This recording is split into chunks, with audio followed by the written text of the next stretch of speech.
Manhattan has 847 restaurants. Only 12 serve wine that costs more than a new Mercedes. Only 3 This isn't require what we agreed reservations on. 6 months in advance. Plans change. And only you know one that. became a crime scene on this rain-soaked Tuesday night To in us. October. To Because us. a waitress spoke 6 words in French that shattered a billion-dollar empire.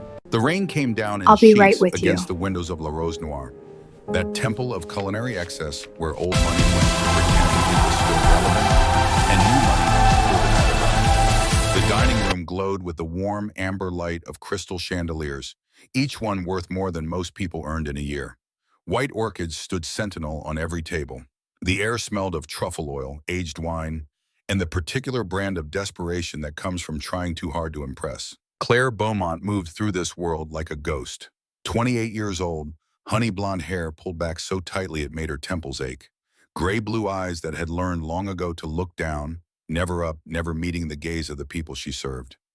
Her black uniform with its crisp white apron had been pressed that morning, but already the collar was beginning to fray. She had noticed it while getting dressed in her studio apartment in Queens, that apartment where the heat never quite worked and the landlord had stopped returning her calls about the mold in the bathroom.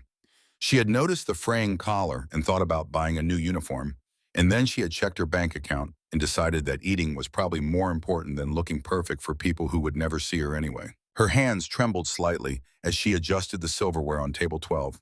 Not from cold, not from fear, from hunger. She had not eaten a real meal in 2 days. Coffee for breakfast, a handful of crackers stolen from the restaurant prep station for lunch. Nothing for dinner because dinner was when she worked, and the staff meal had been cut 3 months ago when the new owners decided that profit margins mattered more than the people who created them. Mr. Pierce, the maitre d', glided past her with that peculiar, smooth walk that elegant older men seemed to perfect. 60-something, silver-haired, impeccably dressed in a tuxedo that probably cost more than Claire's monthly rent. He moved like a dancer, like a man who had spent his entire life in rooms like this, serving people like the ones who would arrive at table 12 in exactly 4 minutes. "Claire," he said, his voice low and urgent, "table 12 is reserved, the Sterling party." Every waiter in the room went rigid. Conversations died mid-sentence. Someone dropped a fork. The sound echoed like a gunshot in the sudden silence. Claire felt something cold slide down her spine. She had heard the name Gabriel Sterling, of course. Everyone in New York had heard the name. Head of Sterling Capital Management. $4.7 billion under management. The man who had single-handedly bankrupted 3 hedge funds, destroyed 2 corporate raiders, and made $500 million in a single afternoon by shorting the housing market before the crash. The financial press called him a genius. His enemies called him a vampire. His investors called him God. What Claire did not know, standing there with her trembling hands and her fraying collar and her empty stomach, was that Gabriel Sterling had been looking for her for 3 years. That he had hired private detectives, paid off informants, tracked her through 6 cities and 14 aliases. That he knew her father had stolen from him. That he knew her mother had burned to death in a wine cellar in Provence. That he knew she was the key to finding $340 million in bearer bonds that had vanished 7 years ago.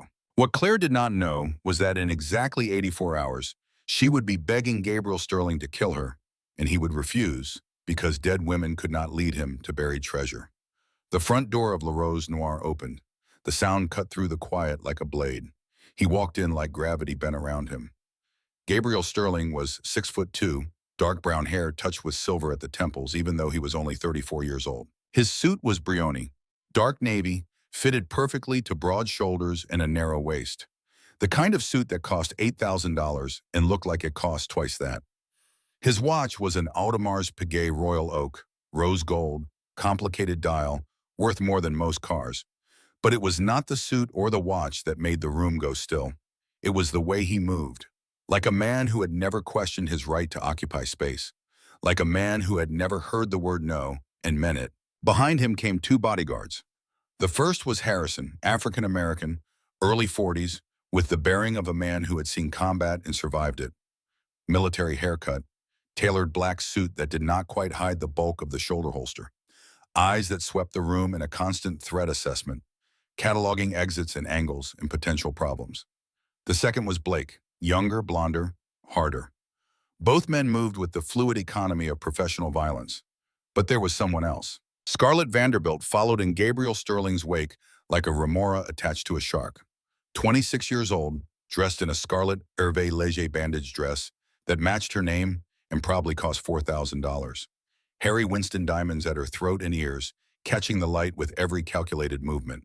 Blonde hair in perfect waves, face smooth with Botox and filler, in the particular emptiness that comes from having everything and meaning nothing. Senator's daughter. Trust fund baby. Trophy wife in training. She ignored the staff completely as Mr. Pierce rushed forward with his obsequious bow. Mr. Sterling, what an honor. Right this way, sir. They were seated at table 12, Claire's station. She waited the mandatory 30 seconds, took 3 deep breaths the way her therapist had taught her before she stopped being able to afford therapy and approached with the water pitcher. Good evening, monsieur. Water for the table? Gabriel Sterling did not look up. His eyes were on his phone, pale green, cold as Arctic ice. He waved one hand in dismissal, the gesture of a man who had long ago stopped seeing service staff as human beings. Scarlett Vanderbilt did look up. Her gaze traveled over Claire from scuffed shoes to frayed collar with the kind of slow, deliberate cruelty that rich women perfect like an art form. Sparkling, Scarlett snapped, her voice sharp. And bring the reserve wine list, not the tourist menu. Of course, madame. Mademoiselle, Gabriel said, still not looking up from his phone. Not madame. It was the first hint that he paid attention to details, that beneath that mask of bored indifference was a mind that cataloged everything, forgot nothing, and missed no weakness. Claire brought the water, filled the glasses with hands that had stopped trembling through sheer force of will. She brought the wine list, that heavy leather-bound book that weighed 5 pounds and contained vintages worth more than her yearly salary. She placed it in front of Scarlett Vanderbilt with the quiet reverence it demanded. From the kitchen came the clatter of pans, the sharp commands of the head chef. Claire could see through the service window to where Nora Hartwell worked the line. 68 years old, white chef's jacket, hands that still moved with the muscle memory of 50 years cooking, even as her mind began to slip into the fog of early dementia. Nora had worked with Thomas Beaumont 30 years ago, before the fire, before everything burned. She knew secrets that Claire did not yet know she needed. Scarlett opened the wine list. Her perfectly made-up face froze for just a moment, a micro-expression of panic quickly covered with a laugh that sounded like breaking glass. The pages were in French. Not modern French, archaic French, handwritten in flowing calligraphy that required a degree in linguistics and a sommelier's certification to fully decipher. Châteauneuf du Pape, 1998. Domaine du Vieux Télégraphe, note de Cassis et de Garrigue, structure tannique remarquable, potentiel de garde exceptionnel. This Cabernet looks excellent, Scarlett said, pointing at random. Gabriel Sterling finally looked up, his pale green eyes fixed on Scarlett with the intensity of a raptor spotting prey. That's a white Burgundy from the Côte de Beaune. I asked for the 82 Bordeaux. Well, Gabe, it's all in French anyway. Why don't we just order whatever the sommelier suggests? Don't call me Gabe. His voice was ice. And find the Chateau Margaux 1982. It's on page 17. Scarlett flipped pages with increasing desperation. Her manicured nails clicked against the parchment. Sweat began to beat at her hairline, threatening her makeup. She could feel the weight of nearby diners watching, judging, finding her wanting. And then she saw Claire glancing at the menu, that quick flick of gray-blue eyes across the French text. Scarlett's humiliation found its target. Excuse me? Scarlett's voice rose, cutting through the gentle murmur of conversation. Are you reading over my shoulder? No, mademoiselle. I was simply checking if you needed assistance. Oh my God, Scarlett laughed, that cruel tinkling sound. Gabriel, look at this. She thinks she can read it. Nearby tables went silent. Forks hovered halfway to mouths. The room held its breath. Sweetie, Scarlett continued, voice dripping with condescension. It's okay if you can't read French. I'm sure your, public school didn't cover dead languages. Why don't you get someone who actually knows what they're doing? Gabriel Sterling set down his phone. For the first time since entering the restaurant, he was fully present, fully engaged. He looked at Claire Beaumont with those pale green eyes, and she felt like a bug pinned to a card. Can you read this menu? He asked. It was a trap. If she said yes, she was arrogant, overstepping. If she said no, she was incompetent, deserving of Scarlett's scorn. There was no right answer. Claire set the water pitcher down on the table. The soft thud echoed in the silence. Her posture changed, shoulders back, chin up. The submissive slouch that waitresses learned to survive melted away, replaced by something older. something that came from a different life, a different world where she had been someone other than invisible. She looked Gabriel Sterling directly in the eyes, and when she spoke, her voice was the voice of someone who had been trained from childhood in the proper enunciation of dead languages and ancient wines. In perfect aristocratic Parisian French, she said, Mademoiselle Vanderbilt has indicated a Meursault Premier Cru Les Perrières 2009. It is a white burgundy, acidic mineral made for seafood. It is absolutely not a red Bordeaux. She switched to flawless English. No trace of accent. The kind of multilingual fluency that comes from being raised in international diplomatic circles. If Monsieur Sterling desires the 1982 Chateau Margaux, he will find it on page 17, second entry. However, I would not recommend it tonight. Gabriel Sterling leaned forward, every cell of his body focused on this woman who should have been invisible, but was suddenly the only thing in the room. Why not? Because it has not been properly cellared. The temperature variance in the past 6 months has likely damaged the tannin structure. The 1985 Chateau Haut-Brion on page 19 would be a superior choice for the Dover sole Monsieur ordered last time he dined here. Complete silence. Gabriel's eyes narrowed. I've never met you before. No, Monsieur, but I was working the night you dined here in March. You sent back the Chateau Palmé because it was corked. You were right. He studied her the way a chess master studies a board 3 moves from checkmate. What's your name? Claire. Full name. She was about to lie. She had been lying about her last name for 7 years, ever since her father vanished and the creditors came hunting and the police started asking questions about fires and missing bonds and burned bodies in wine cellars. She had a dozen aliases ready, a dozen false identities that would send this man looking in the wrong direction. But something in his eyes, ancient and knowing and absolutely certain, made her tell the truth. Claire Beaumont. Gabriel Sterling went completely still, the kind of stillness that comes before violence.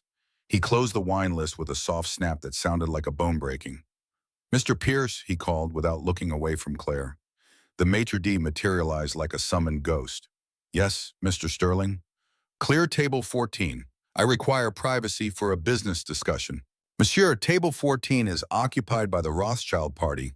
They have been waiting 2 months for this reservation. I don't care if it's occupied by the Pope. Clear it. Now. Gabriel turned to Claire.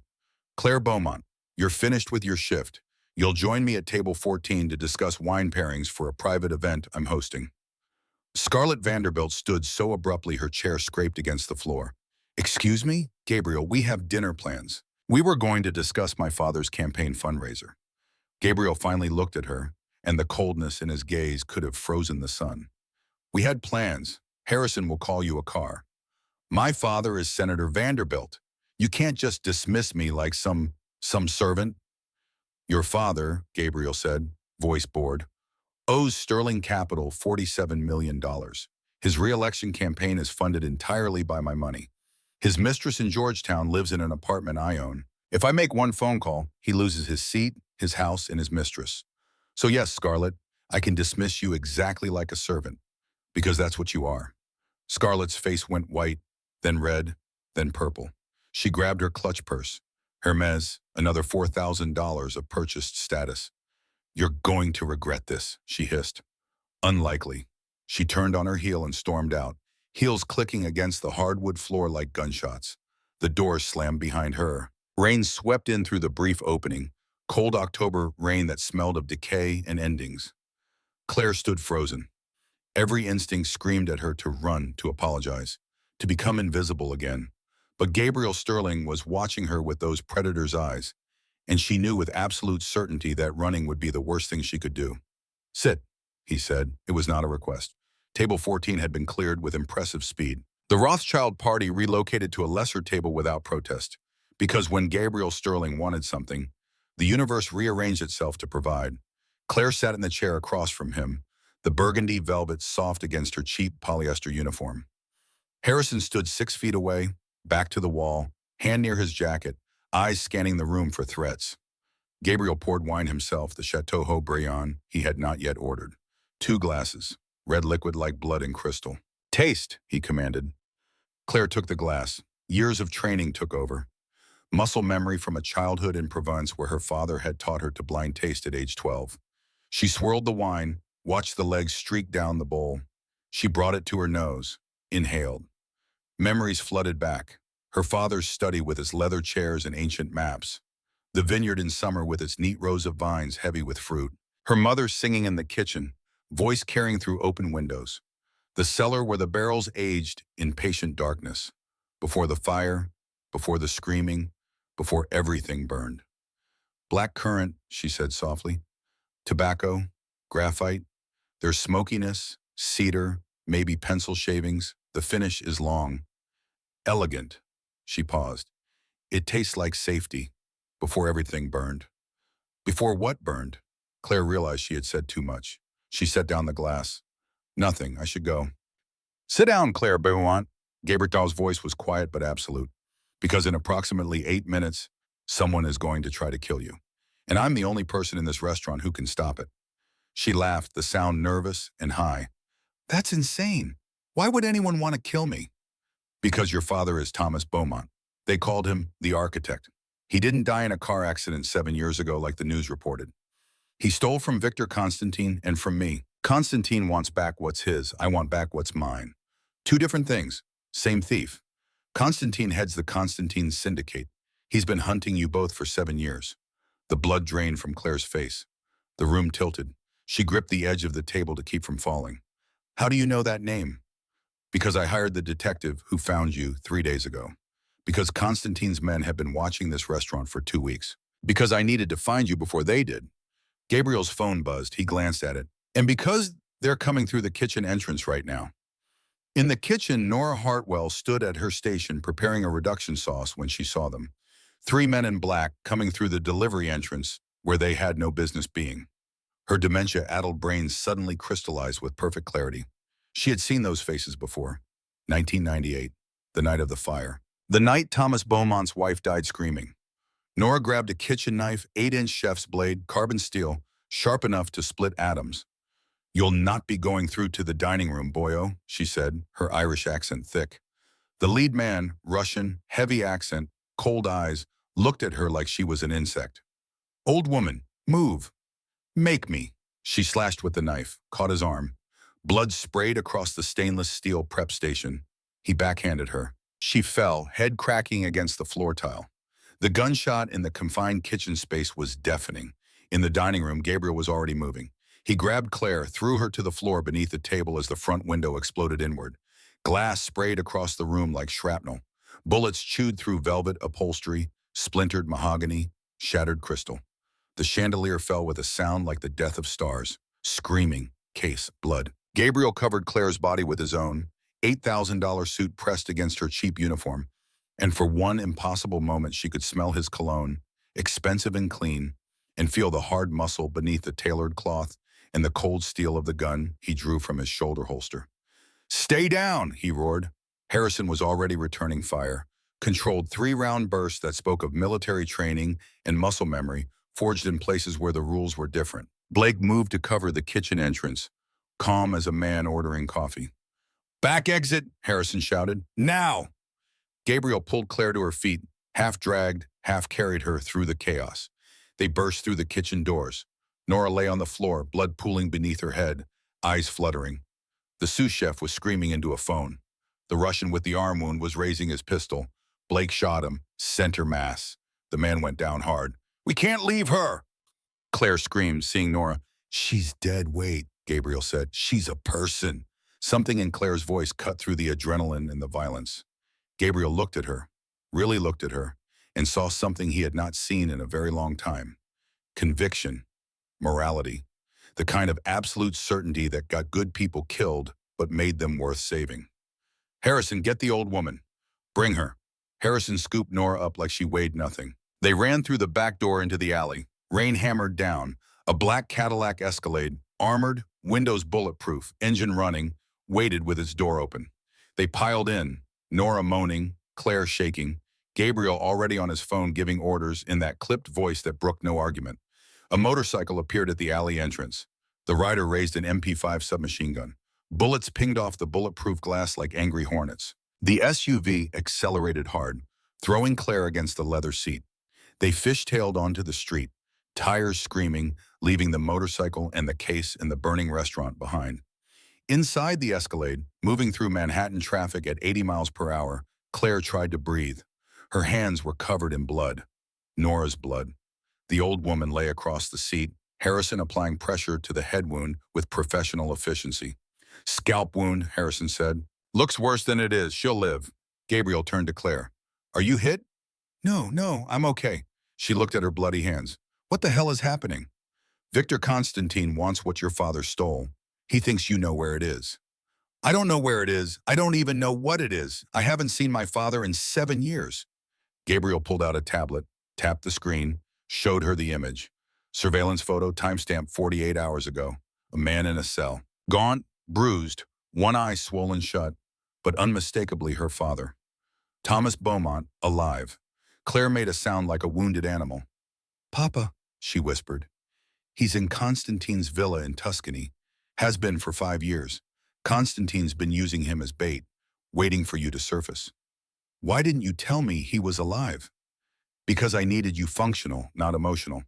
Gabriel's voice was cold, clinical. Your father hid the bonds. You're the only person who can find them. And we have 82 hours before Constantine moves him to a black site in Belarus. After that, he's gone forever. Why should I trust you? You said you were hunting me. Gabriel leaned close. When he spoke, his voice was quiet and more dangerous than any shout. Because your father didn't just steal from Constantine.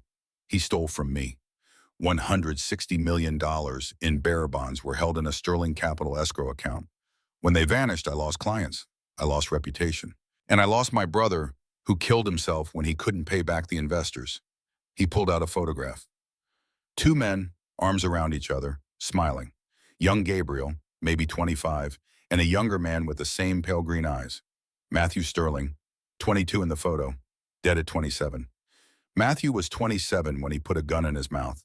So yes, Claire, I was hunting you, but now I'm offering you a deal. Help me find the bonds. I get my money. You get your father. Constantine gets a bullet. Choose. And if I refuse, then I throw you out of this car and let Constantine's men have you. The SUV pulled up to a high-rise in Midtown. Exclusive. The kind of building where the doorman wore white gloves and the elevator required a key. They rode up in silence. Nora had passed out. Harrison carried her like a sleeping child. The elevator opened directly into Gabriel Sterling's penthouse. Floor-to-ceiling windows overlooking Manhattan. Minimalist furniture. Black, white, chrome. Everything sharp edges and clean lines. The apartment of a man who valued control over comfort. Harrison, get a doctor, discreet, and pull up everything we have on Thomas Beaumont's movements before he vanished. Gabriel turned to Claire. Guest room is down the hall. Shower. Change. There are clothes in the closet. Whose clothes? He paused just for a moment. My sister's. She doesn't live here anymore. The silence that followed told Claire everything she needed to know. His sister was dead. Another ghost in Gabriel Sterling's haunted house. She found the guest room, marble bathroom, rain shower with pressure that felt like standing under a warm waterfall. She stood there for 20 minutes, washing away blood and fear, and the last remnants of the person she had been 8 hours ago. When she emerged, wrapped in a towel that probably cost more than her monthly rent, she found clothes laid out on the bed, silk blouse, black pants, her size exactly, his dead sister's size. She dressed, looked at herself in the mirror. The woman staring back was a stranger, hard, determined, ready for war. The study was down the hall, massive desk, computer monitors showing stock tickers and security feeds. Maps on the walls marked with pins and strings like a detective hunting a serial killer. Gabriel sat behind the desk. Nora sat in a leather armchair, ice pack on her head, eyes clearer than they had any right to be. I knew your mother, child, Nora said in her soft Irish lilt. We worked together, before the fire. Claire sat down slowly. What fire? Chateau Beaumont, 1998. Your father's vineyard in Provence. Your mother didn't die in a car accident, Claire. She died in the wine cellar, trapped, burned alive. Gabriel added, by Victor Constantine's men. They were trying to force Thomas to give up the bonds. He wouldn't. So they made him watch his wife die. The room spun. Claire gripped the arms of her chair. Why? Why did Papa have the bonds in the first place? Gabriel pulled up an old photograph on one of his monitors. Young Gabriel, maybe 24. Thomas Beaumont, younger, healthier. And Matthew Sterling, smiling, alive. Because I gave them to him. 10 years ago, I was 24. Stupid, arrogant, running my first major fund. Your father was my sommelier consultant, helping me buy vineyards as investments. He seemed trustworthy. Gabriel's jaw tightened. I asked him to hold the bonds during a complex transaction. He was supposed to transfer them to a Swiss account. Instead, he vanished. Matthew took the blame. Clients pulled out. Matthew couldn't handle the pressure. Another image appeared, a suicide note, handwritten, dated 5 years ago. So yes, Claire, your father destroyed my family, just like Constantine destroyed yours, which is why we're both going to use him to destroy Constantine. Claire looked at Gabriel, at Nora, at the maps and the monitors, and the cold chrome surfaces of this fortress in the sky. She thought about her father, alive, chained in a cell somewhere in Tuscany. She thought about her mother, burning. She thought about 7 years of running and hiding and being invisible. If I help you, you'll get my father out alive. I'll get him out. Whether he's alive depends on what we find. That's not good enough. Gabriel stood, walked around the desk, stopped inches from her. She could smell his cologne again, could see the flecks of gold in his pale green eyes. Then sweeten the deal. What do you want, Claire Beaumont? I want the truth, all of it, about my mother. Done on one condition. What? You do exactly what I say when I say it. No questions, no hesitation. Because in 81 hours, we're walking into the most dangerous villa in Europe. And if you freeze, we both die. He extended his hand, strong, scarred, the hand of a man who had built empires and destroyed kingdoms. Claire took it. From her chair, Nora spoke, her voice suddenly clear as a bell. The fox knows where the grapes grow. That's what Thomas always said. It's a code, child. I was there when he buried something. Under the 9th stone, in the garden wall, before the fire. Claire turned sharply. What? Chateau Beaumont, Provence. The estate burned, but stone foundations don't burn. The garden wall is still there. Gabriel and Claire exchanged a look. Harrison, Gabriel said, prep the jet. We leave for Marseille in 2 hours. In Tuscany, in a Baroque villa on a hilltop surrounded by vineyards and armed guards, Victor Constantine stood in a dungeon cell watching Thomas Beaumont bleed. Your daughter surfaced, Constantine said, his Russian accent turning the words into something obscene. Sterling found her, which means in approximately 80 hours they'll come for the bonds. He held up a syringe filled with clear liquid. This is sodium pentothal, truth serum. You're going to tell me exactly where you hid them, and then I'm going to use Claire as bait. Sterling will come for her. I'll kill him, take the bonds, and make you watch while I do to your daughter what I did to your wife. He injected the drug into Thomas's arm. The older man fought it, muscles straining against chains, but chemistry always wins. She doesn't know anything, Thomas slurred. Then it's a good thing I'm a patient teacher. Constantine left the cell, climbed the stone stairs to his study, opened a laptop, pulled up surveillance footage from La Rose Noire, watched Claire speak French, watched her sign language with the deaf busboy earlier that evening, watched her move through the restaurant with that particular grace that comes from professional training. He smiled. Thomas Beaumont's daughter was more than just bait. She was a tool, a weapon, a key that would unlock everything, and in 80 hours she would belong to him. The screen showed the countdown timer he had set, 80 hours remaining. Constantine poured himself a vodka and watched the numbers tick down, patient as death, certain as gravity, waiting for his prey to walk into the trap he had spent 7 years perfecting. The private jet lifted off from Teterboro at 3:47 in the morning, climbing through layers of rain clouds into clear black sky scattered with stars. Inside the Gulfstream G650, luxury wrapped around them like a cocoon. Cream leather seats, burled walnut paneling, carpets so thick they swallowed sound. The kind of aircraft that cost $70 million and made commercial first class look like a cattle car. Claire sat by the window, forehead pressed against the cold glass, watching the lights of New York shrink and disappear beneath the clouds. She had not slept, could not sleep. Every time she closed her eyes, she saw her father's face in that surveillance photo, gaunt and beaten, one eye swollen shut. She saw her mother's face the way she remembered it from childhood, laughing in the kitchen of the chateau, flour on her nose, singing old French songs while she baked bread. She saw flames. Gabriel sat across from her, laptop open, working through spreadsheets and documents with the focused intensity of a man who had learned long ago that stopping meant thinking and thinking meant feeling and feeling meant weakness. He had changed clothes, black sweater, dark jeans. Still expensive, but no longer the armor of boardrooms and power lunches. He looked younger somehow, more human.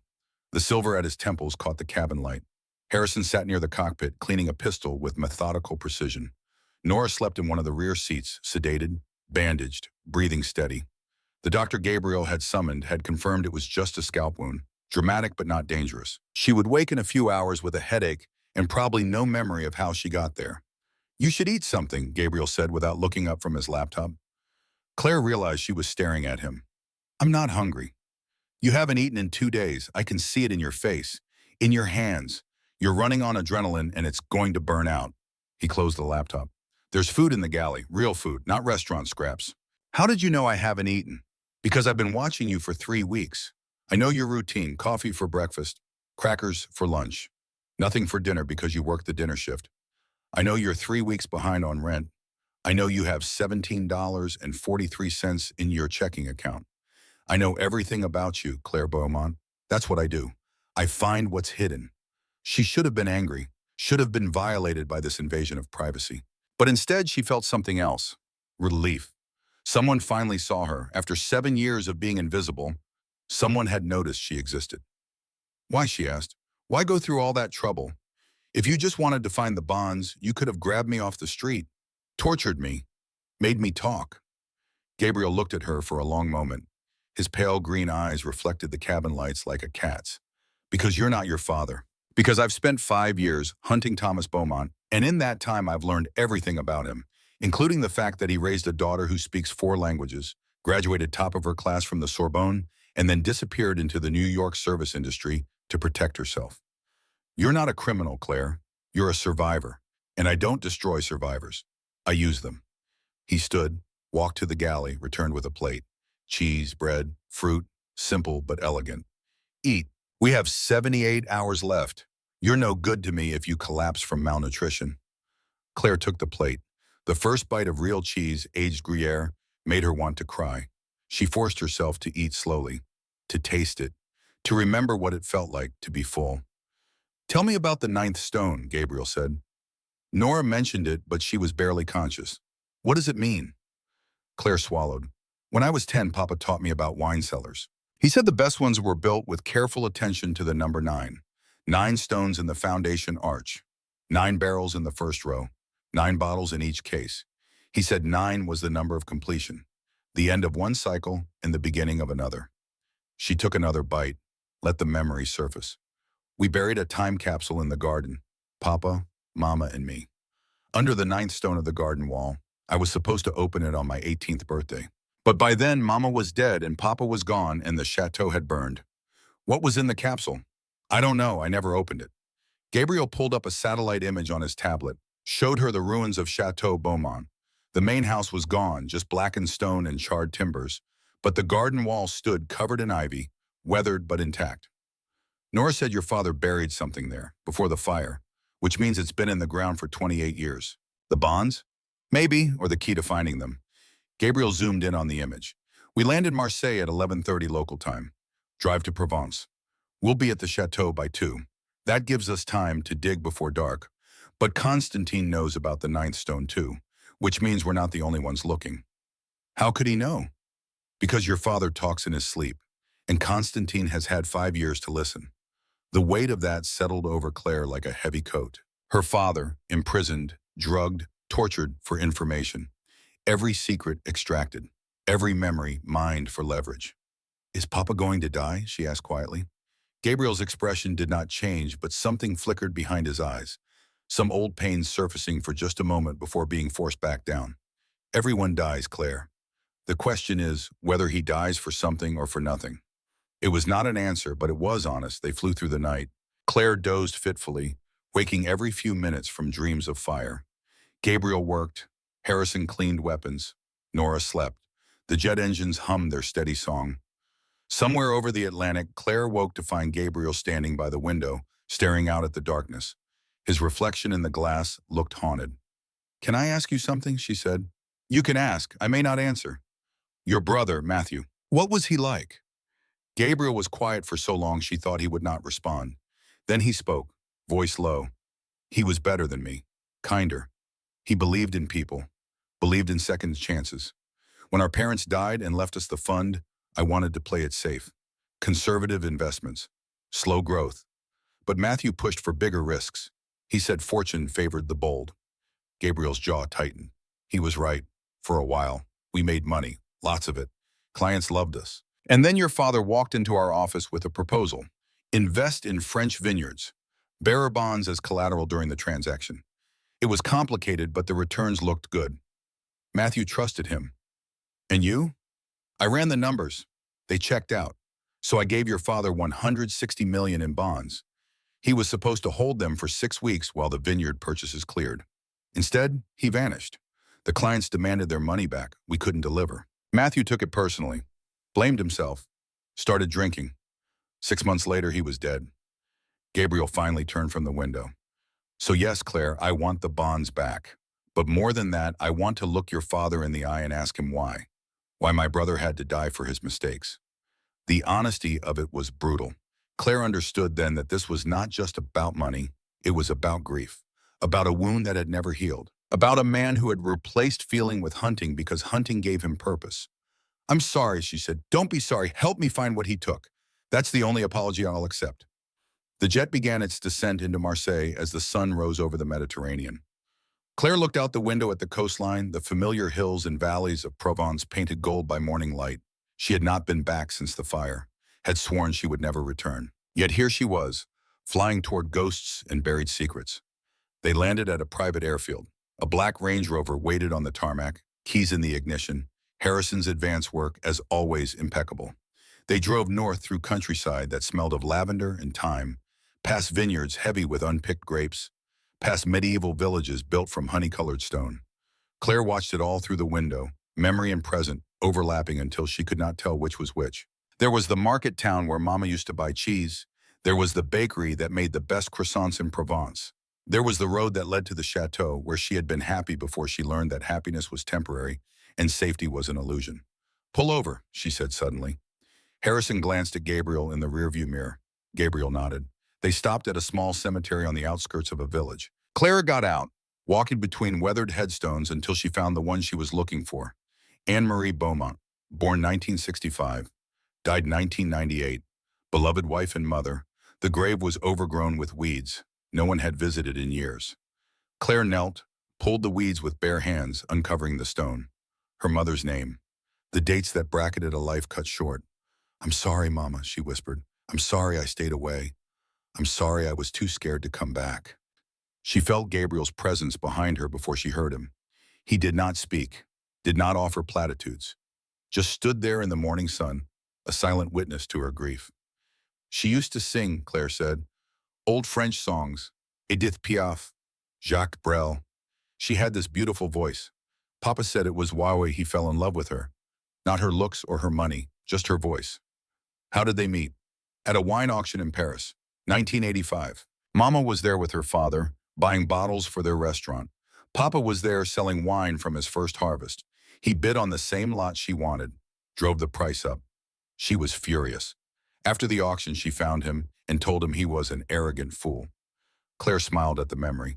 He said any woman who knew wine well enough to be angry about it was worth knowing better. He asked her to dinner. She said yes. They were married 6 months later. She sounds remarkable. She was, and Constantine burned her alive. The words hung in the air like smoke. Gabriel crouched beside Claire, picked up a handful of dirt from the grave, let it sift through his fingers. Then we make him pay, he said. Not for the money, not for the bonds, for her. We make him pay for Anne-Marie. Claire looked at him, saw the truth in his pale green eyes. He meant it. This was no longer just a business transaction. It had become something else, something personal. They drove on. Chateau Beaumont appeared around a bend in the road like a wounded animal crawling into the brush to die. The main house was a skeleton. Blackened stone walls rose 3 stories, empty windows like the eye sockets of a skull. The roof was gone. The floors had collapsed into the basement. Ivy covered everything, nature reclaiming what fire had destroyed. But the garden wall stood intact. 20 feet high, built from limestone blocks, It curved around what had once been formal gardens, now just wilderness. Roses gone feral. Lavender spread into thick bushes. Grapevines that had escaped their trellises entangled into impassable thickets. Harrison parked the Range Rover out of sight from the road. They got out.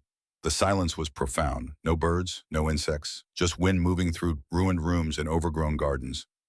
Nora stays in the car, Gabriel said. Harrison, perimeter check. Claire, show me where the ninth stone is supposed to be. Claire walked toward the garden wall, feet finding paths that her 10-year-old self had known by heart. Past the fountain where she used to sail paper boats. Past the rose arbor where Mama had taught her to prune. Past the herb garden where Papa had shown her how to identify thyme from rosemary by touch alone. The wall curved around the eastern edge of the property. She counted stones from the corner. 1, 2, 3. The limestone blocks were enormous, each one weighing hundreds of pounds, fitted together without mortar in the old way. 9. The ninth stone was darker than the others, water-stained, near the base where moisture collected. Here, she said. Gabriel knelt, examined the stone with a jeweler's attention to detail, ran his fingers along the edges, tested the fit. It's been moved. Recently, you can see the scrape marks. He looked up at Harrison, who had returned from his patrol. Someone's been here. How recently? Claire asked, though she already knew the answer made her stomach turn. Days, maybe a week. Gabriel pulled a multi-tool from his pocket, selected the pry bar. Constantine sent a team to check. They didn't find anything or we'd already be dead, but they know this is the place. He worked the pry bar into the gap. The stone shifted. Harrison added his weight. The block moved outward with a grinding sound that seemed loud enough to wake the dead. Behind the stone was a hollow, dry earth, cobwebs, and wrapped in oilcloth, a metal box. Claire reached for it with trembling hands, lifted it out. The box was heavy, made of brass, tarnished green with age.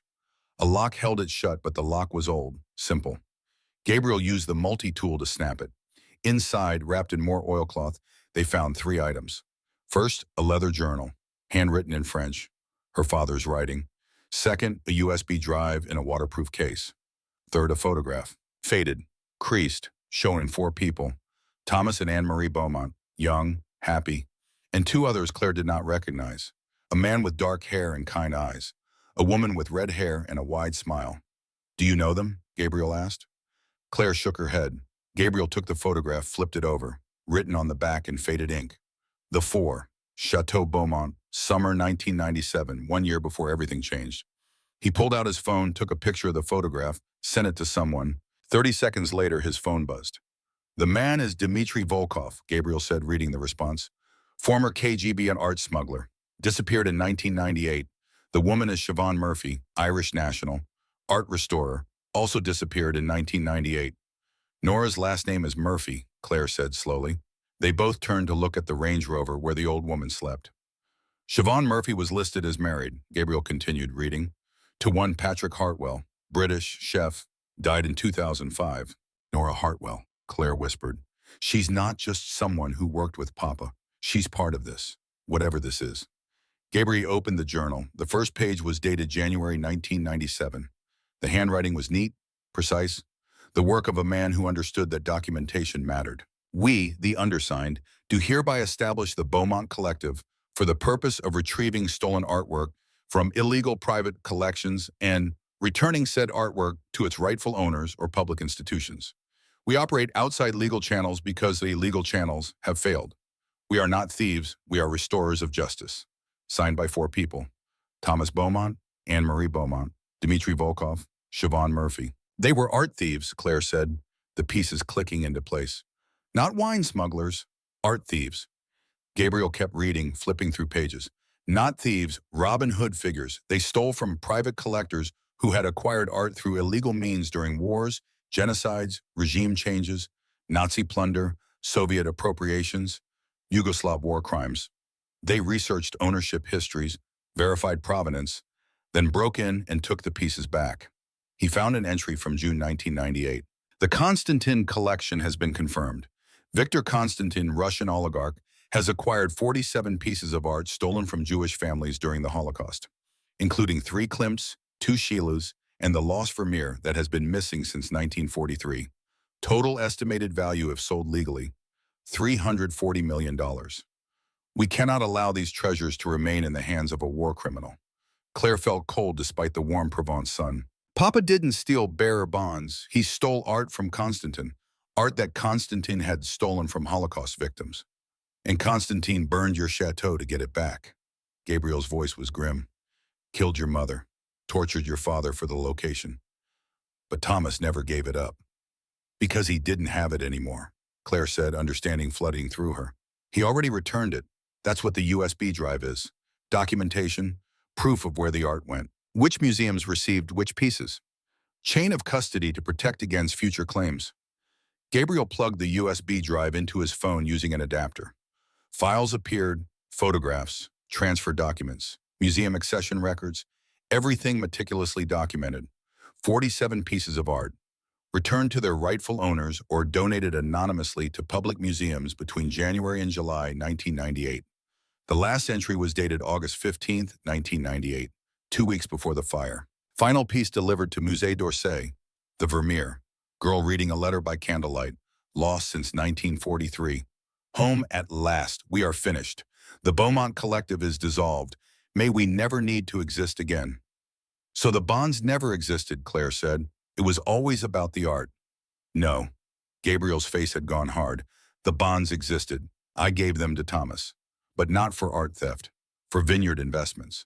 Which means there were 2 operations running simultaneously. The art retrieval that Thomas did with his collective, and whatever he was doing with my money. He scrolled through more files, found one labeled Sterling Capital Escrow. Inside was a single document, a contract, dated March 1998. This agreement confirms the transfer of bearer bonds totaling $160 million from Sterling Capital Management to Thomas Beaumont, held in escrow for the purchase of vineyard properties in Bordeaux region. Transfer period, 6 weeks. Return date, May 1st, 1998. Gabriel's hands tightened on the phone. May 1st, 2 months before he vanished, 2 months before your mother died. He was supposed to return my bonds. Instead, he ran. Or someone made him run, Claire said. Look at the dates. The chateau burned in September 1998, but the last art piece was returned in August, and your bonds were due back in May. Something happened between May and September, something that made Papa desperate. She opened the journal again, flipped to the later entries. Found one dated July 20th, 1998. Her father's handwriting, but rushed, almost illegible. Constantine knows. Someone told him about the collective. He knows we took his art. He's threatened Anne-Marie. I've moved the bonds to secure location. If anything happens to us, Claire must know. The bonds are insurance. Constantine wants them as much as the art. Without the bonds, he cannot prove ownership of what we took. The bonds are the paper trail that links him to illegal purchases. They are both treasure and evidence. Keep them hidden. Keep Claire safe. The fox knows where the grapes grow. The last entry was dated September 1st, 1998, 1 week before the fire. They came for Anne-Marie. I gave them everything except the bonds. They burned her anyway. Claire is in Paris with her school. She's safe. I have to disappear. I have to lead them away from her. The bonds are buried where only she can find them. When she's old enough, when it's safe, tell her I'm sorry. Tell her I loved her mother. Tell her the fox knows where the grapes grow. Claire's hands shook so badly she dropped the journal. Gabriel caught it before it hit the ground. The bonds are still hidden, he said.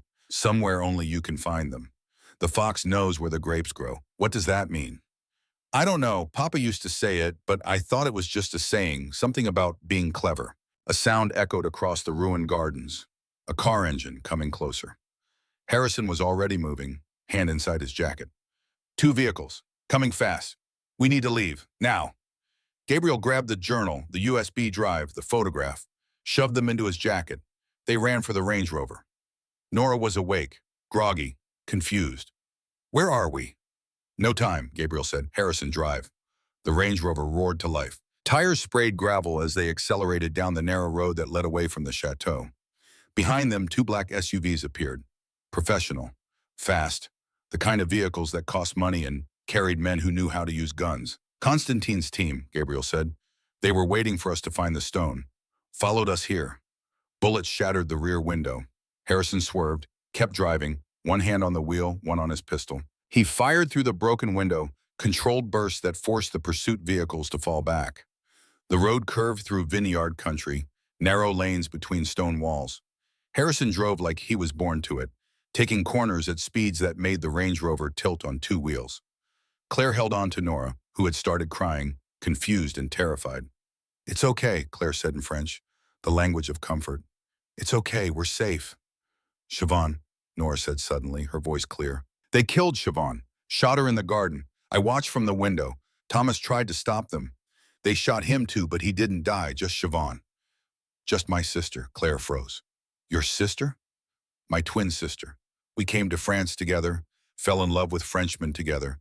She married Dimitri. I married Patrick. We were going to grow old together, but they shot her. And Thomas buried her, under the ninth stone. That's what he buried. Not treasure, not bonds. My sister." The weight of that truth was crushing. They had not found hidden wealth. They had found a grave. Gabriel's face showed no emotion, but his knuckles were white where he gripped the door handle. "Dmitri Volkov was killed too?" Nora nodded. "Same night, they came for the art. Killed everyone except Thomas. He hid. Took Claire and ran. Left me to bury the bodies." Another burst of gunfire. The rear passenger tire exploded. Harrison fought the wheel, kept them on the road through sheer skill and determination. "There," Claire pointed, "a side road barely visible, overgrown. That way, it leads to the old quarry. Dead end for cars, but there's a footpath." Harrison took the turn. The Range Rover bounced over rough ground, scraping bottom, branches screeching against the titties. The pursuit vehicles followed. The quarry opened before them, a vast pit carved into limestone, filled with rainwater that gleamed like mercury. The road ended at a safety barrier. Harrison stopped. They jumped out. Gabriel grabbed Nora. Harrison laid down covering fire. The path. Claire ran toward a narrow trail that switchbacked down the quarry wall. Treacherous, steep, but their only option. They scrambled down, feet slipping on loose stone. Behind them, the pursuit vehicles stopped. Men got out, 6 of them, professional, armed, moving with military precision. Claire's foot slipped. She started to fall. Gabriel caught her, one-handed, still holding Nora with the other. His strength was shocking. They reached the quarry floor.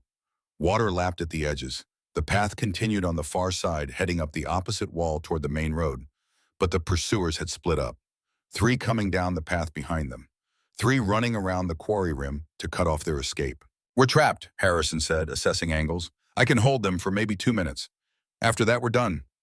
Gabriel looked at the water, at the opposite shore, at Claire. "How deep is this quarry?" "I don't know. We weren't allowed near it as children." "Can you swim?" "Yes." "Then we swim." He did not wait for argument. Stripped off his jacket, wrapped it around the journal and USB drive, sealed it in the waterproof case Harrison produced from seemingly nowhere. They waded in.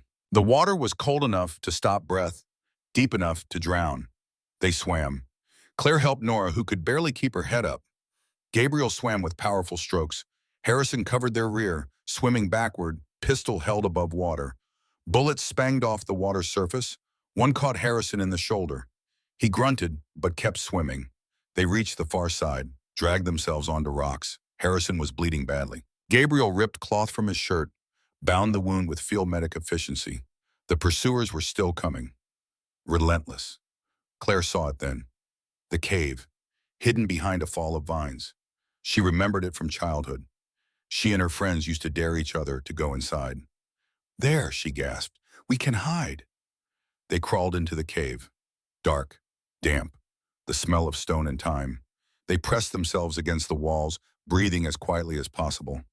Outside, footsteps. Voices in Russian. The pursuers had reached the water's edge. They went in, checked the caves. Flashlight beams cut through the darkness, coming closer. Claire held her breath, felt Gabriel's body pressed against hers, felt his heart beating against her back. Steady, controlled. A man who had been in worse situations and survived. The flashlight beams swept past their hiding spot, moved on. The voices faded.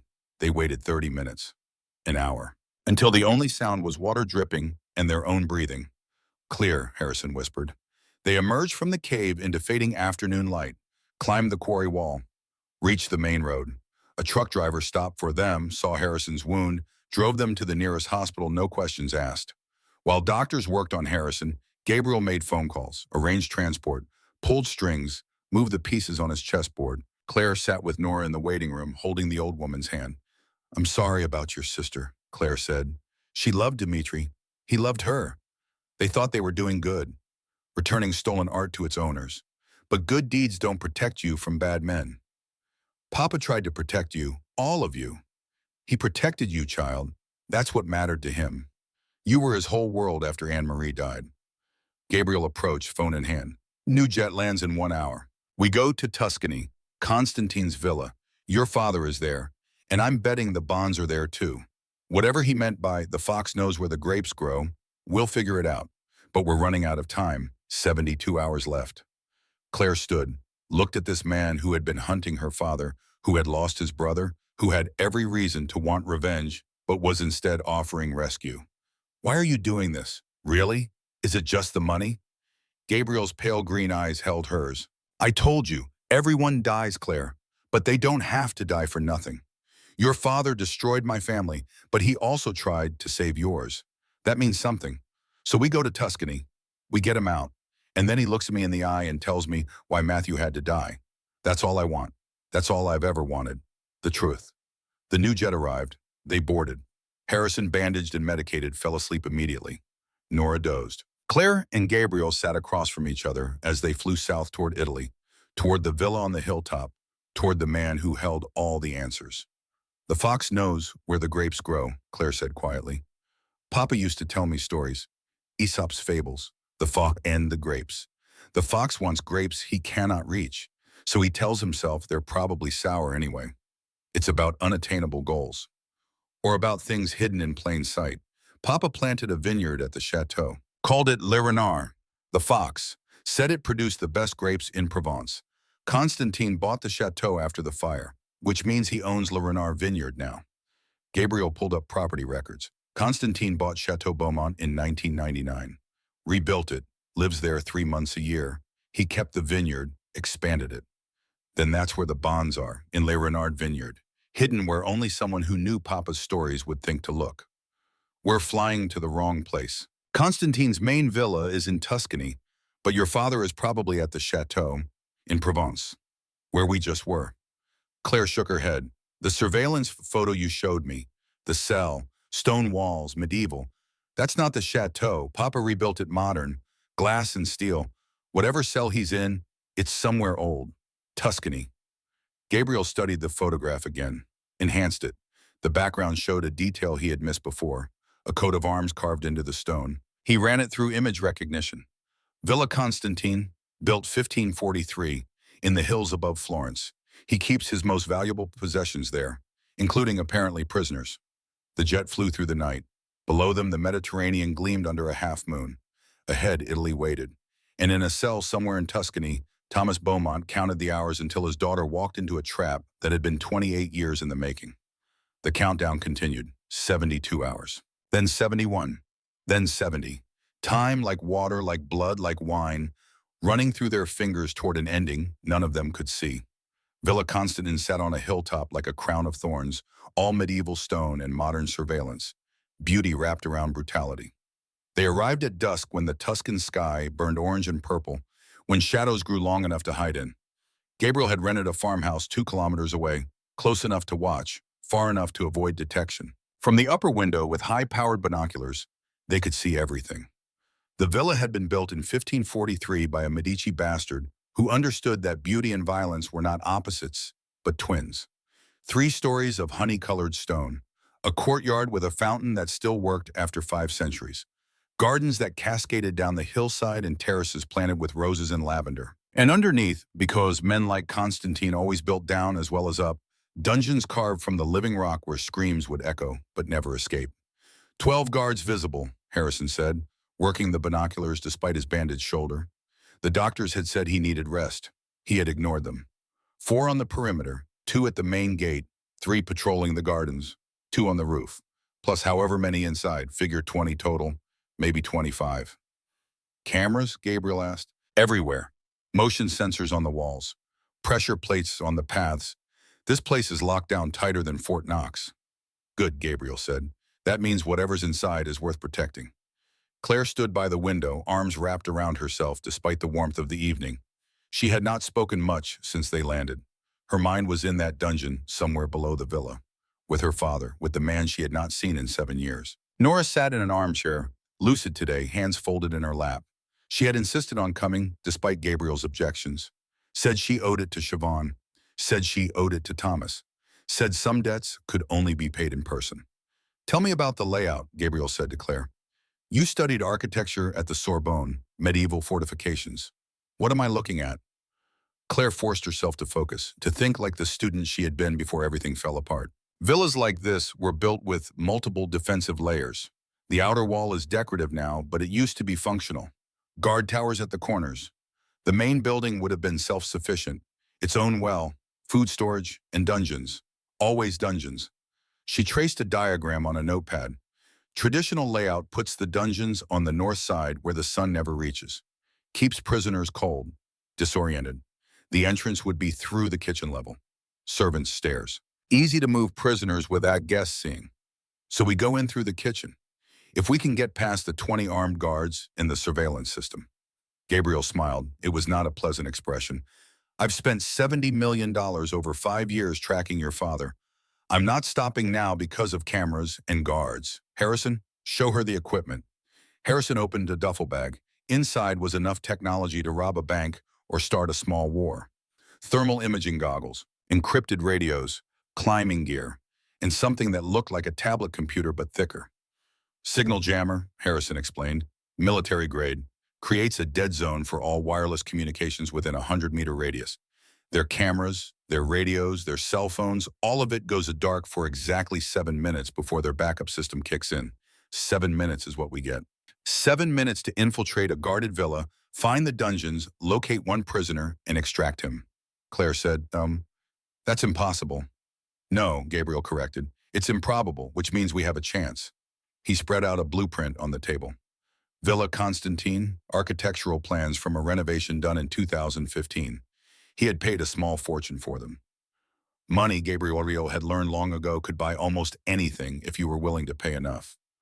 North side, kitchen entrance here, service elevator that goes down 2 levels to the wine cellar. The wine cellar connects to the old dungeons through this passage here. His finger traced the route. We go in at midnight when the guard shift changes. Harrison jams their signals. We have 7 minutes to get Thomas and get out. What about Constantine? Claire asked. What about him? He's the one who killed my mother, who's been torturing my father for 5 years. We're just going to leave him here? Gabriel's pale green eyes were cold as winter ice. I'm a businessman, Claire, not an assassin. We get your father out. We disappear. Constantine loses his leverage. That's revenge enough. It's not enough. Claire's voice was steel. He needs to pay, really pay, for Mama, for Siobhan, for Dimitri, for everyone he's hurt. Then we make a call when we're safely away. Anonymous tip to Interpol. Let the law handle him. The law hasn't touched him in 30 years. What makes you think it will now? Because we'll give them evidence. The USB drive, the documentation of stolen art, connection to Holocaust plunder. Even corrupt police can't ignore that. It was logical, sensible, the smart play. Claire hated it. But she nodded because Gabriel was right. They were not killers. They were survivors. And survivors did what was necessary, not what felt good. They spent the next 6 hours preparing. Harrison cleaned weapons and checked gear. Gabriel memorized the blueprints until he could draw them from memory. Nora made them eat, real food, pasta and bread and cheese, because she said going into battle on an empty stomach was asking to die. Claire tried to rest but could not. Every time she closed her eyes, she saw her father's face in that surveillance photo. Gaunt, beaten, waiting. At 11:30, they dressed in black. No logos, no identifying marks. Professional criminals or professional soldiers, the uniform was the same. Harrison taped his wounded shoulder, popped painkillers, moved his arm in careful circles to test the range of motion. I'm good, he said when Gabriel looked at him with concern. You're not good. You're functional. There's a difference. Functional is enough. They drove the 2 kilometers with the headlights off, navigating by starlight and GPS. Parked in a grove of olive trees where the car would not be visible from the road.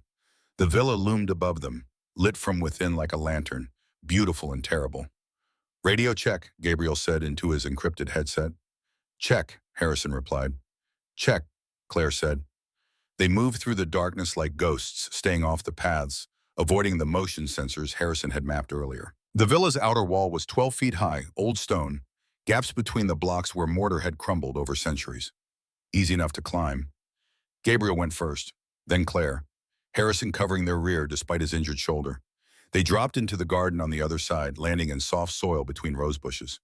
The smell was overwhelming, roses and jasmine, and underneath it, something darker. The smell of a place where bad things happened. The villa rose before them, windows glowing gold. They could hear music, a string quartet, Constantine entertaining guests, performing civilization while horror lived in his basement. They circled to the north side. The kitchen entrance was exactly where the blueprint said it would be. A wooden door, reinforced, locked. Harrison produced a set of picks, worked them with the practiced ease of a man who had opened many doors that were meant to stay closed. The lock clicked. They were in. The kitchen was industrial, stainless steel and white tile, clean but not sterile. This was a working kitchen, not a showpiece. Pots hung from racks. Knives stood in blocks. The air smelled of garlic and rosemary and roasted meat. Empty. The staff gone for the night or busy serving the guests upstairs. Gabriel checked his watch. Harrison, now! Harrison activated the signal jammer. Somewhere in the villa, security monitors went dark. Guards' radios spat static. Cell phones lost signal. The villa went electronically blind. They had 7 minutes. They found the service elevator hidden behind a pantry door. It was small, barely room for 3 people, the kind used to move supplies, not humans. They descended. The elevator groaned and creaked. Claire held her breath, certain the sound would bring guards running. The doors opened on the wine cellar. Racks stretching into darkness. Thousands of bottles. Hundreds of thousands of dollars of wine aging in perfect climate-controlled conditions. The air was cool and dry and smelled of oak and thyme. There, Gabriel pointed to the far wall where the blueprints showed the passage to the old dungeons. But the blueprints were wrong. Where there should have been a door, there was only stone. The passage had been sealed, bricked over and plastered to match the surrounding wall. Constantine updated his security, Harrison said. The 2015 renovation. He sealed the old passages. Then we find another way. Gabriel's voice was tight. Claire ran her hands over the wall. Old stone, newer plaster. The seam was visible if you knew what to look for. It's just plaster and brick. We can break through. Not quietly and not in 7 minutes. Then we do it loud. Gabriel looked at her, saw the determination in her gray-blue eyes, nodded. Harrison produced a small shaped charge from his pack. Military grade. Enough to blow the wall without bringing down the ceiling. He placed it carefully, professional hands working with absolute precision.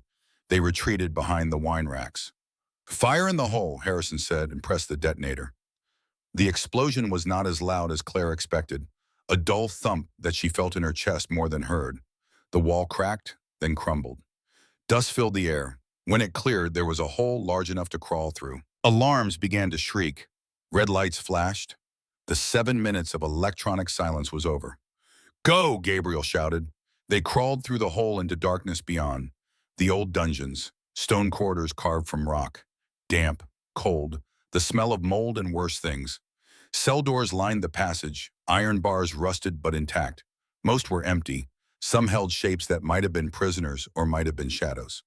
Papa, Claire shouted. Thomas Beaumont, her voice echoed. From the darkness, a response. Weak, hoarse. Claire. She ran toward the voice, found the cell at the end of the corridor, and behind the bars, barely recognizable, was her father. Thomas Beaumont had been a large man once, broad-shouldered, strong, the kind of man who could lift barrels of wine and work a vineyard from dawn to dusk. Now he was a skeleton, wrapped in skin. His hair was white. His face was a map of bruises in various stages of healing. One eye was swollen shut. His hands, those hands that had taught her about wine and language and love, were wrapped in filthy bandages. Papa, Claire whispered, you shouldn't be here. It's a trap. He knew you'd come. He's been waiting. Behind them, footsteps, running, guards coming down the stairs with the heavy boots of men who carried guns and were not afraid to use them. Harrison turned, raised his weapon. Go, get him out, I'll hold them. Gabriel was already working on the cell lock, not picking it, not finessing it, just shooting it. The lock shattered. The door swung open. Thomas collapsed into Claire's arms. He weighed nothing. A ghost made flesh. I'm sorry, he said, for everything, for running, for leaving you alone. I thought I was protecting you. We'll talk later, Gabriel said. Right now, we move. Gunfire erupted from the corridor. Harrison firing controlled bursts. The guards firing back. Bullets sparking off stone walls. They half-carried, half-dragged Thomas back through the hole in the wall, into the wine cellar, toward the elevator. But the elevator doors opened and more guards poured out. 6 of them. Professional, armed. Blocking the only way up, they were trapped. Gabriel looked at Claire, at Thomas, at Harrison bleeding from his shoulder wound and probably low on ammunition, at the guards closing in from both directions. "The wine," Claire said suddenly. "What?" "The wine. Papa taught me. Old wine cellars always had emergency exits, in case of fire, in case the family needed to escape invaders. There's another way out." She ran along the racks, fingers trailing over bottles, reading labels in the dim emergency lighting, looking for something, a sign, a clue, and then she found it. A bottle that did not belong. Too new, too clean, not dusty like the others. Chateau Beaumont, Le Renard Vineyard, 1997, the year before everything burned, the year of the Beaumont Collective. The year her mother was still alive. Claire tested the rack behind the Le Renard bottle, found a hidden lever Thomas had installed, pulled it. Click. A section of the wine rack swung inward, revealing stairs leading down into deeper darkness. "Here!" she shouted. They ran down the stairs, into tunnels that smelled of earth and water, medieval escape routes carved by men who understood that walls could be breached, and sometimes the only option was to run deeper into the dark. The guards followed, but more cautiously now. This was unknown territory, unmapped, dangerous. The tunnel split, then split again, a maze designed to confuse invaders. But Claire followed her instincts, chose paths that felt right in ways she could not explain, as if her father's voice was guiding her, as if the chateau itself remembered her. They emerged into moonlight, a hidden exit in the hillside half a kilometer from the villa, overgrown with vines. Easy to miss if you did not know it was there. Behind them, the sounds of pursuit faded. The guards had lost them in the maze. They stumbled through the darkness toward the olive grove where the car waited. Thomas could barely walk. Harrison was leaving a trail of blood. Gabriel supported them both, his strength seemingly limitless. They reached the car, piled in. Gabriel drove fast but not recklessly, putting distance between them and the villa. 2 kilometers? 5. 10. No pursuit. They had made it. In the back seat, Thomas held Claire's hand with his bandaged fingers and wept silently. Not from pain, from relief, from seeing his daughter alive after 7 years of believing he had destroyed her life. "The bonds," Gabriel said, driving. "We need to know where they are." That was the deal. "Le Renard Vineyard," Thomas said, his voice barely a whisper. "Where the fox knows the grapes grow, I buried them there, in the root cellar, under the floor." The coordinates marked on the back of the photograph from the collective, the one in the metal box. Gabriel remembered, pulled the photograph from his jacket, flipped it over. Beneath the faded writing about the 4, there were numbers, coordinates. "Constantine owns that vineyard now," Gabriel said. "I know. That's why I put them there. He's been looking everywhere except under his own feet for 28 years. It was brilliant, insane but brilliant. Hide the treasure in the enemy's own castle." They drove through the night, crossed into France as the sun rose. By noon they were back in Provence, approaching Chateau Beaumont from the south this time, carefully watching for guards. But the chateau was empty. Constantine's attention focused on the villa in Tuscany, on the dungeon break, on the missing prisoner. He had not thought to secure his French property. Le Renard Vineyard stretched across 20 acres of prime hillside. The vines were heavy with unpicked grapes. The root cellar was a stone building half buried in the earth, cool and dark, smelling of fermentation. They found the spot where the coordinates led, a flagstone that looked like all the others but was newer. Gabriel and Harrison pried it up. Underneath, wrapped in waterproof material, was a steel case. Inside the case, bearer bonds, each one worth $1 million, 160 of them, $160 million. The money that had destroyed Matthew Sterling, the money that had sent Thomas Beaumont into hiding, the money that had cost Anne-Marie Beaumont her life. Gabriel stared at the bonds. His face showed nothing, but his hands trembled slightly as he lifted one, held it up to the light, verified it was real. "These are mine," he said quietly. "You stole them." "I borrowed them," Thomas corrected, "to use as insurance.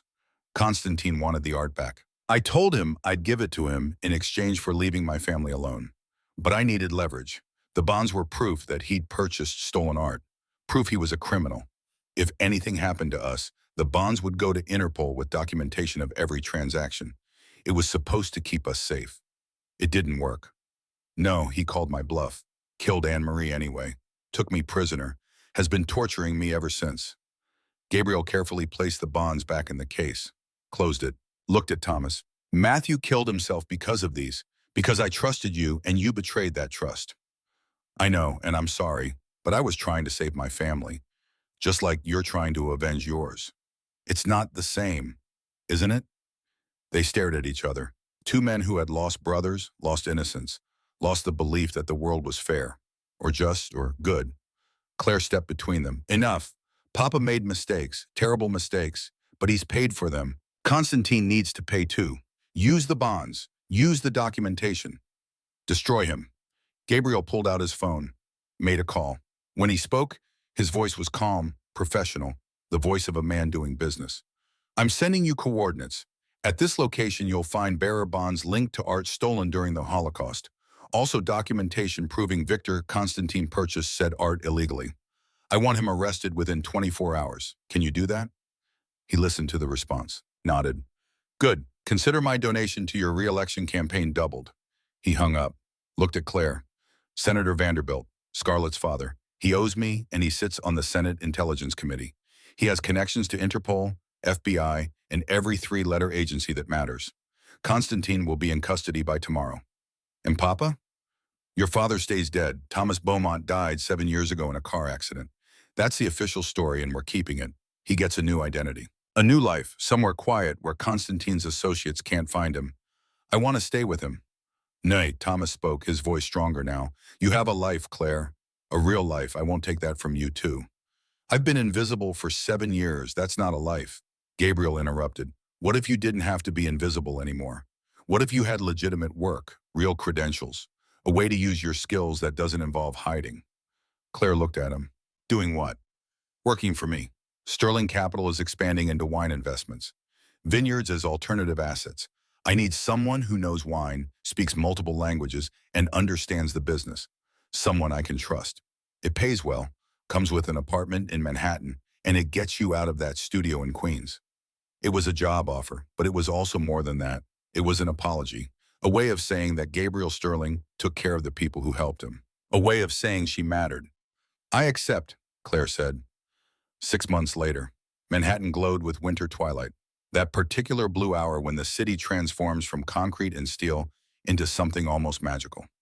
Claire stood at the window of her new apartment, her real apartment, in a building where the heat worked and the landlord answered calls and the view stretched across Central Park like a painting. She had gained weight, healthy weight. Her face had color. Her eyes were clear. She dressed well now, not expensively like the people she used to serve, but well, professional, confident. A woman who belonged in boardrooms and wine cellars and the kinds of places where decisions that mattered were made. The apartment phone rang, the old-fashioned kind, a landline that Gabriel insisted she have for secure communications. Hello? Claire, it's Papa. Thomas Beaumont was living in New Zealand now. Small vineyard in Marlborough. New name, new history. Teaching viticulture at the local university under a false identity that Gabriel's people had constructed so thoroughly that even the university believed it. How are you? Claire asked. Good, healthy. The work is good. I'm teaching young people about wine. It feels right. I'm glad. I saw the news. Constantine was convicted. 15 years for art trafficking. 20 years with the other charges, and they seized his assets. Villa, chateau, vineyards, everything. Good. A pause. Claire, I need to tell you something about your mother. Claire sat down. What about her? She knew. About the bonds, about the risk. I wanted to return them immediately, but she said no. Said we had to use them to stop Constantine. She said some fights were worth dying for. So when the fire came, when they broke down the door, she went into the cellar not to hide, but to protect the documents we'd hidden there. She died protecting the truth. Claire closed her eyes. Saw her mother as she had been, strong, principled, beautiful. Why didn't you tell me this before? Because I was ashamed. I let her die. I let you grow up without a mother. I let Gabriel's brother die. I've carried that shame for 7 years. Papa, you were trying to do the right thing. The road to hell is paved with good intentions, ma chérie. I know that now. They talked for another hour, about his vineyard, about her work, about the small normal things that make up a life. When they finally said goodbye, Claire felt something she had not felt in 7 years. Peace. The doorbell rang. She opened it to find Gabriel standing there with a bottle of wine. Chateau Beaumont, Le Renard, 1997, last bottle in existence. Thought we should open it together. They sat at her table. He poured. The wine was the color of rubies. It smelled of earth and sun and memory. They drank in silence for a while. Then Gabriel spoke. Matthew would have liked you. He always believed in second chances, in redemption. I used to think he was naive. Now I think maybe he was right. What happens now? Claire asked. Now we live, we work. We remember the people we lost, and we honor them by not wasting the time we have left. He raised his glass. To Anne-Marie, to Siobhan, to Dimitri, to Matthew, to everyone who died trying to do the right thing in a world that punishes goodness. Claire raised her glass. And to Thomas and Gabriel, to the survivors who carry the weight so others don't have to. They drank. Outside, the city continued its eternal dance. 8 million stories unfolding simultaneously. Most of them would never be told. Most would end quietly, without drama, without resolution. But this one, this story of stolen art and buried bonds and a waitress who spoke French and saved herself by refusing to be invisible, this one had ended the way stories should, with truth, with justice, with the possibility, however fragile, of hope. The wine was perfect, complex, balanced, the taste of a moment captured and preserved, a photograph you could drink, a memory made liquid. And for the first time in 7 years, Claire Beaumont smiled and meant it. The end.